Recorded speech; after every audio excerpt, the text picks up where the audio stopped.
जोहार जय आदिवासी. माझं नाव लक्ष्मी. मी पालघरवरून आले. मी पालघर जिल्ह्यातील वारली मल्हार कोळी ज्या जमाती आहेत संस्कृतीचं प्रेझेंटेशन इथे करते. जी काठी बघताय ती बांबूची बनवलेली आहे आणि आमच्या लँग्वेज मध्ये त्याला घोळ असे म्हणतात. दिवाळीच्या अगोदर वाफारच करतो. आगोबा देवताची पूजा करतो. दिवाळीच्या 6 दिवसां अगोदर पासून हा कार्यक्रम चालतो. ती सगळे पुरुष घर सोडून जंगलामध्ये जातात आणि हा कार्यक्रम करतात. त्याला रवाल असे म्हणतात आमच्यामध्ये.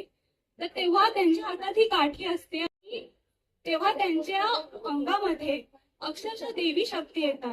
ह्याचं बेस्ट एक्झाम्पल दिलं तर तुम्ही कांतारा मूवी बघितला असेलच. सेम तसाच आहे नसताना.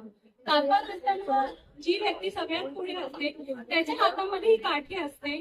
तर तात्याचा झाला आणि काठीला तर टॅप केल्यानंतर जो